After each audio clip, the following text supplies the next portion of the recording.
Hi, welcome to ధాత్రి. నేను మీ స్వాతి చౌహాన్. ఈ రోజు మనతో ఉన్నారు హైకోర్టు అడ్వకేట్ శరత్ చంద్ర గారు. Hello sir. హలో అండి. సార్, చాలా మందికి అసలు ఫ్యామిలీ కోర్స్ అంటే ఏంటో తెలియదు. అసలు ఫ్యామిలీ కోర్ట్ అంటే ఏంటి? ఎవరు అప్రోచ్ కావచ్చు? Okay. Swathi is very good question Swathi. చాలామందికి అసలు ఈ ఫ్యామిలీ కోర్ట్స్ అంటే ఏంటి? అక్కడ ఎవరెవరు అప్రోచ్ కావచ్చు?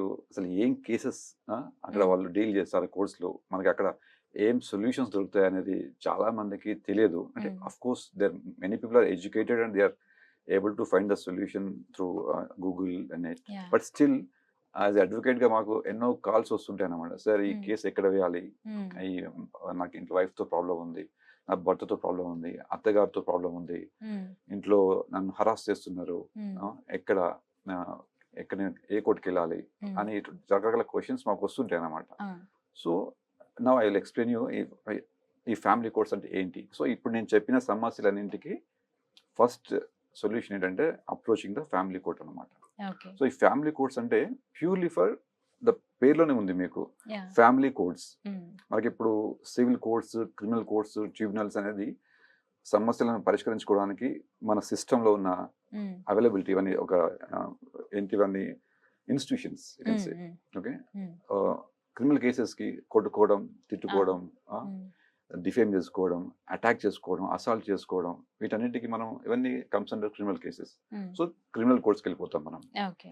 అదే ల్యాండ్ ఇష్యూస్ ఉంటాయి మనకు. హ్మ్. ఇది నా ల్యాండ్, బౌండరీస్, హ్మ్. ఎంక్రోచ్‌మెంట్స్, హ్మ్.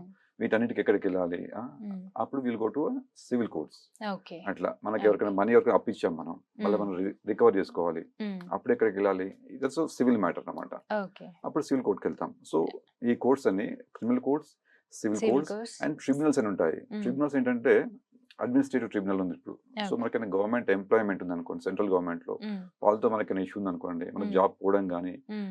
ఊరికే మనం తీసేయడం గానీ, హ్మ్. విత్ జస్టిఫికేషన్ లేకుండా తీసేయడం గానీ జరిగినప్పుడు, మనం ఎలా ఫైట్ జేయాలి అంటే will go to tribunals.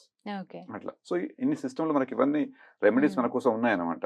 So, okay. అలాగే ఈ ఫ్యామిలీలో వచ్చే సమస్యలన్నీ పరిష్కరించుకోవడానికి ఒక హ్మ్. కోర్ట్స్ అవసరం అని చెప్పేసి 1984లో హ్మ్. ఫ్యామిలీ కోర్ట్స్ యాక్ట్ అని ఒక యాక్ట్ పార్లమెంట్‌లో పాస్ చేశారు. ఓకే. సో, ఆ యాక్ట్ కింద హ్మ్. ప్రతి డిస్ట్రిక్ట్‌లో ఈ ఫ్యామిలీ కోర్ట్స్ అనేది ఏర్పాటు చేయడం జరిగింది. హ్మ్. ఎర్లియర్ అన్ని మామూలు సివిల్ కోర్ట్సే చూసేది హ్మ్. అంతకుముందు. హ్మ్. 1984 కంటే ముందు. హ్మ్. ఆ తర్వాత లేదు లేదు ఈ కుటుంబ సమస్యలు ఎక్కువైపోతున్నాయని జెప్పేసి, ఆ బర్డెన్ సివిల్ కోర్ట్స్ మీద ఎక్కువగా పడుతుందని జెప్పేసి, హ్మ్. దాన్ని ఆపి అంటే స్పెషల్ కోర్ట్స్ అవసరమని ఓకే. ఐడెంటిఫై జేసి, ఓకే. ఓకే. ఒక ఫ్యామిలీ కోర్ట్స్ అని పెట్టారు. ఓకే. అట్లా. Thank you sir. Thank you so much for valuable time. Thank you very much.